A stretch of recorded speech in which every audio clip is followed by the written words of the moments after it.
हिंदुस्तानियम tales and talks, गाथाओं और गपशप के इस चैनल में आपका स्वागत है।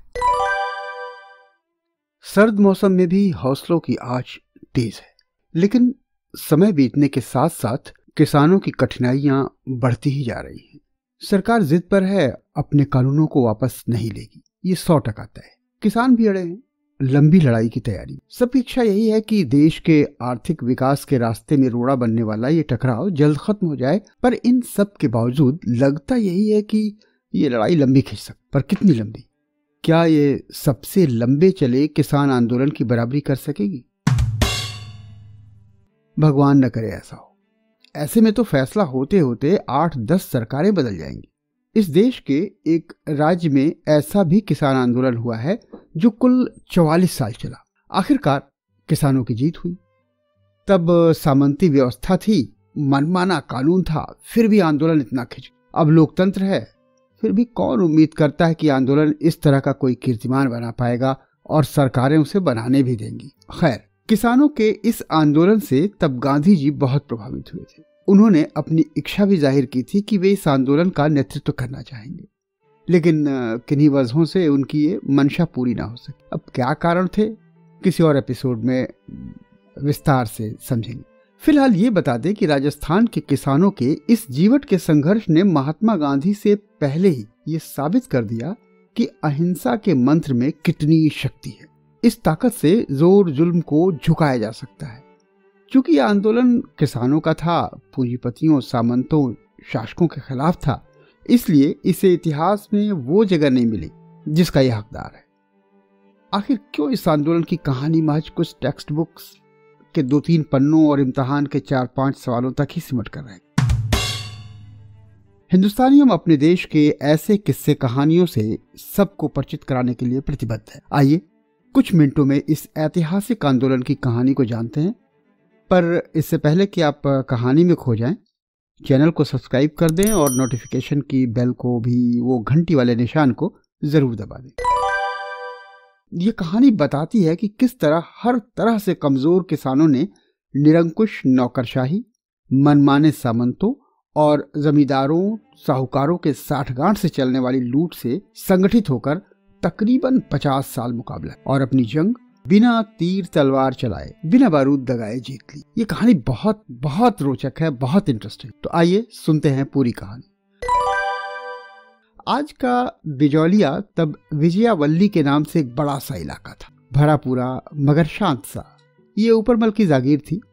मेवाड़ रियासत के तहत उदयपुर के भीतर ये एक ठिकाना था जिसे अशोक परमार को राणा सांगा ने खानवा के युद्ध में उसकी बहादुरी के इनाम के बतौर दिया था। ये जगह अपने शिव मंदिरों के लिए बहुत दूर दूर तक तब जाना जाता था। 70 मील दूर भीलवाड़ा से भी लोग इनके दर्शन करने पहुंच जाते थे। महाकालेश्वर, हजारेश्वर, उड़वेश्वर महादेव के मंदिरों की खूबसूरती भी तो कुछ कम न थी, लेकिन यहाँ के किसानों की माली हालत इतनी खुशनुमा न थी। बेचारे सालों साल गुर्बत में जीते आ रहे थे, मगर यहाँ के लोग भी भोले बाबा के सच्चे भक्त थे।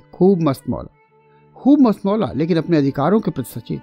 उस जमानों में कुछ देसी रियासतें अंग्रेजों के अधीन थीं और उनका कानून मानती थीं, लेकिन कुछ ऐसी भी थीं जिनका अपना खुद का कानून था और वे कभी भी कैसे भी उन्हें लागू कर सकते थे। सामंतशाही थी, कोई लोकशाही तो थी नहीं कि कहने भर को भी जनता से पूछ लेते, कोई कानून बनाने से पहले या टैक्स लगाने से पहले। अब आप कहेंगे कि अब की बार भी तो किसानों से पूछकर ये बिल थोड़ी लाए गए हैं जिनका वे विरोध कर रहे हैं। अब सामंतशाही थोड़ी है। तो ऐसा है कि आप भूत और वर्तमान को मिलाइए, इससे भविष्य की कोई साफ तस्वीर नहीं बनेगी। फिर सत्ता का तो देखिए एक ही चरित्र होता है, वह दल हो या राजा अथवा।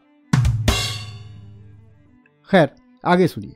आज से तकरीबन 125 साल पहले 1896 के आखिर की बात है।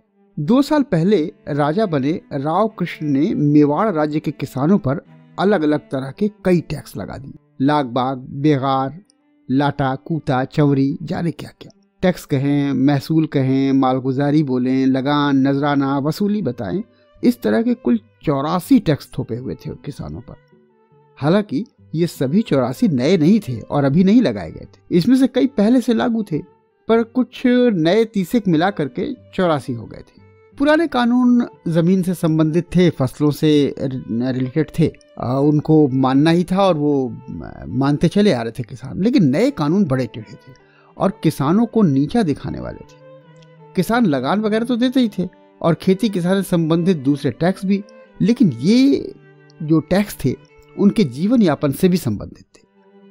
शुरू में किसानों ने सोचा कि बातचीत और विनती करने से इन करों में कुछ रियायत मिल जाएगी, आखिर हम प्रजा ही तो हैं।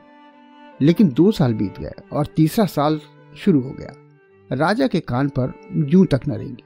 बहुत बार मिन्नतें की गईं, लेकिन कहीं कुछ न हुआ। अब आप ही सोचिए, इसमें से कुछ टैक्स इस तरह के थे, लाटा कूता का मतलब है खेत में खड़ी फसल के आधार पर टैक्स। अब खेत में खड़ी फसल जैसी भी हो, जब कट के आने के बाद उसकी राशि या अनाज जितना निकलेगा उस पर निर्भर करता है कि कर कितना दिया जाए। लेकिन वो कर तो देना ही था और इस कर को भी लगा दिया गया। चौरी कर, ये किसान की बेटी की शादी पर लागू किया गया था। मतलब बेटी की शादी करके घर से लक्ष्मी विदा करें और टैक्स के रूप में भी। अब उधर राजा युद्ध लड़े तो भरपाई किसानों के टैक्स से होगी। तलवार बधाई का मतलब ये कि नए जागीरदार बनने पर भी किसान कर दें और फिर बड़े किसान के वहां सत्ता हस्तांतरण हो, यानी बाप की विरासत बेटा संभाले, तो फिर छोटे किसान कर दें, महसूल भरे राजा को। ऐसे ही तमाम बिना मतलब के करों से किसान परेशान होकर के बिलबिला उठे। बिजौलिया ठिकाने में अधिकतर धाकड़ जाति के लोग थे। गिरधारीपुरा नाम के गांव में गंगाराम धाकड़ बहुत प्रतिष्ठित व्यक्ति थे। उनके पिता के मृत्यु भोज पर बिजौलिया और आसपास के बहुत से किसान जुटे। तकरीबन 3 साल से तकलीफ झेलते इस इलाके के किसानों ने इस मौके पर अपनी एक आम सभा रखी। सभा में यह तय करना था कि बिजौलिया के राजा राव कृष्ण सिंह ने जो किसानों पर उल जुलूल टैक्स लगाए हैं, इनका क्या करना है। बहुत छोटे मोटे विरोध हो गए, लेकिन अब नए सिरे से इसके बारे में क्या कदम उठाने हैं। इस कर के चक्कर में किसानों को अपनी बेटी की शादी पर जो 5 आने बेवजह खर्चने पड़ते थे वो बड़े भारी पड़ते थे। 5 आने की तब बहुत कीमत थी और बात रुपए की भी नहीं है, स्वाभिमान की थी, सामंती मनमानी की थी। खैर, सभा हुई। तय ये हुआ कि इस बेवजह के टैक्स की शिकायत मेवाड़ के महाराजा से किया जाए। वे जरूर किसानों की सुनेंगे। जिम्मेदार, समझदार, अनुभवी लोगों में से छांटकर नानजी पटेल और ठाकरी पटेल को कहा गया कि आप उदयपुर जाकर महाराणा से मिलिए और विनती कीजिए, किसानों की बात रखिए। एक महाराजा ही तो हैं जो राजा की बात पलट सकते हैं, बाकी कौन है। नानजी और ठाकरी उदयपुर तो गए, पर वे महाराणा से मिलने में कामयाब न हो सके। नाकामयाब लौटे नानजी और ठाकरी ने आकर पंचायत में अपनी सारी बात कही, विस्तार से बताया सब। इससे धाकड़ जात के लोगों में अपनी जाति और क्षेत्र के किसानों की धाकड़ जात के लोगों ने अपनी जाति और क्षेत्र के किसानों की आन पर ले लिया। धाकड़ जात के किसानों ने हद से ज्यादा लगान होने की बात कहकर करों का खुलेआम विरोध करना शुरू कर दिया। यह 1897 के शुरुआत की बात थी। अगले साल यानी 1898 के आखिर तक आते आते ये विरोध साधु सीताराम की अगुवाई में आसपास की जागीरों में भी फैल गया। इस नए कानून के अलावा दूसरे कई तरह से वे भी परेशान जो थे। सामंती ढांचे वे पिसते किसान अक्सर विद्रोह कर बैठते। तब उस गांव को अलग से चिन्हित कर दिया जाता था, जैसे कि वो इन्फेक्टेड हो। विद्रोही किसानों के गांव मवास के रूप में जाने जाते थे। धीरे धीरे बिजौलिया के आसपास गांव के गांव मवास गांव हो गए। अब जो बात महाराजा तक ऐसे न पहुंचाई जा सकी थी, अब पहुंच चुकी। अब महाराजा राजाओं के खिलाफ क्यों कर जाते, सो बात दबी रही, बनी नहीं। उधर किसानों का आंदोलन जोर पकड़ता गया। महिला पुरुष सब इसमें जुड़ते गए। लंबी लड़ाई की तैयारी भरपूर थी, क्योंकि किसान अपनी जमीन पर थे, अहिंसक थे और एकजुट भी। किसानों के लीडर खुद किसान न थे, वो तो साधु थे और उससे पहले पुस्तकालय में नौकरी करते थे। किसानों के आंदोलन के चक्कर में इस सम्मानित साधु ने अपनी नौकरी छोड़ दी। उधर रजवाड़े भी अपनी मनमर्जी से बाज नहीं आ रहे थे। चौरी जैसे टैक्स लगाने वाले राजा कृष्ण सिंह की मौत के बाद नए ठिकानेदार पृथ्वी सिंह बने। उन्होंने किसानों पर तलवार बधाई शुल्क लगा दिया, मतलब उत्तराधिकार शुल्क। ये 1914 की बात है। अब सोचिए, आंदोलन का 1.5 दशक या कहें कि उससे भी ज्यादा बीत चुका है। इसके बाद विरोध और तीखा हो गया, तेज हो गया। जब विरोध इस स्तर तक बढ़ गया तो मेवाड़ रजवाड़े ने इसके लीडर साधु सीताराम दास को और उसके साथ साथ कुछ दूसरे महत्वपूर्ण नेताओं को देश निकाला दे दिया, मतलब मेवाड़ से बाहर का रास्ता दिखा दिया। नौकरी खुद छोड़ा और ठिकाना राजा ने छुड़वा दिया। सो सीताराम दास मेवाड़ से बाहर चले गए। उधर किसानों की स्थिति विकट थी। इस आंदोलन के चक्कर में बहुत से किसानों ने खेती छोड़ दी थी। आखिर मेहनत से उपजाकर टैक्स देने के बाद खुद भूखे कब तक मरते। कुछ ने ऐसी जागीरें छोड़ दी जहां ये टैक्स थे, पर ऐसे टैक्स कमोबेश हर जगह थे। जहां गए जुल्म सितम ही मिला। राजा ने सोचा जब इनका नेता नहीं रहा तो इससे आंदोलन कमजोर पड़ जाएगा और नेता के आसपास वाले भी भगा दिए गए तो अब ये धीरे धीरे खत्म हो जाएगा। लेकिन उन्हें क्या पता था कि ये बाउंस बैक करेगा, पहले से ज्यादा मजबूत, व्यापक, संगठित और धारदार हो जाएगा। सीताराम दास गए तो इस आंदोलन को नया नेता मिला जिसे देश के लोग बहुत भली भांति जानते हैं, जिनके नाम पर डाक टिकट से लेकर कई संस्थान और स्टेडियम तक हैं। ये थे विजय सिंह पथिक। बुलंदशहर में जन्मे भूप सिंह गुर्जर उर्फ विजय सिंह पथिक राजस्थानी किसानों की अगुवाई करने पहुंचेंगे और उनके नेता बन जाएंगे, इतिहास प्रसिद्ध हो जाएंगे। इसका एक अलग किस्सा है, सुनिए ध्यान से। सन 1912 में ब्रिटिश सरकार ने भारत की राजधानी कलकत्ता से हटाकर दिल्ली लाने का फैसला किया। तय यह हुआ कि इस शानदार मौके पर जब हिंदुस्तान के governor general lord Hardinge Delhi में एंट्री करेंगे तो एक विशाल और भव्य शोभा यात्रा का आयोजन करना माकूल रहेगा। क्रांतिकारियों के पास भी यह बेहतर मौका था। भीड़ भड़के के बीच जुलूस के दौरान लॉर्ड हार्डिंग को बम फेंक कर मारने की कोशिश तो हुई, मगर वो साफ बच गया।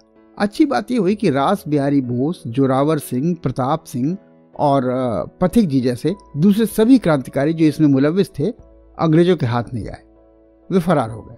उस समय पथिक फिरोजपुर षड्यंत्र केस में फरारी काटते हुए राजस्थान के खरवा में भाई गोपाल सिंह के यहाँ रह रहे थे। दोनों ने मिलकर 2000 नौजवान क्रांतिकारी तैयार किए और 30,000 बंदूकें इकट्ठा कर ली। लेकिन अंग्रेजों को इस बात की भनक लग गई। गोपाल जी और पथिक ने आनन फानन में नौजवान सेना को तितर बितर कर दिया। गोला बारूद छिपा दिया गया। कुछ ही दिनों में पथिक और उनके 500 सैनिक अंग्रेजों के हाथ आ गए और पथिक टाटगढ़ किले में कैद कर दिए। इस बीच जेल झेल रहे पथिक का नाम लाहौर केस में आया। सरकारी फरमान आया कि उन्हें लाहौर ले जाया जाए। पथिक जी को इसकी सुनगुन मिल गई। भनक मिलते ही वे टाटगढ़ किले से फरार हो गए और राजस्थानी राजपूतों का सा भेष बनाकर भूमिगत हो चित्तौड़गढ़ के इलाके में रहने लगे। उन्होंने नाम भी बदल दिया। पहले भूप सिंह गुर्जर हुआ करते थे, अब विजय सिंह पथिक हो गए। यही साधु सीताराम दास से उनकी भेंट। साधु सीताराम इस तेजस्वी और क्रांतिकारी युवक से बेहद मुतासिर हुए।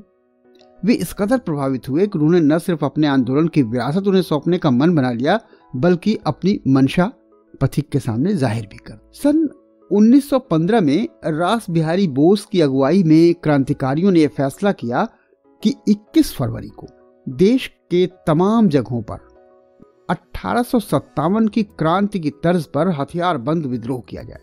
भारतीय इतिहास में इसे ही गदर आंदोलन कहते हैं। योजना थी कि एक तरफ से ब्रिटिश सरकार की सेना के लिए काम कर रहे भारतीय सैनिकों को विद्रोह के लिए उकसाया जाए और दूसरी तरफ देशी राजाओं की सेनाओं को विद्रोह में साथ देने के लिए राजी किया जाए। राजस्थान में इस सशस्त्र क्रांति को चलाने का या कहें संचालित करने का जिम्मा विजय सिंह पथिक को सौंपा गया।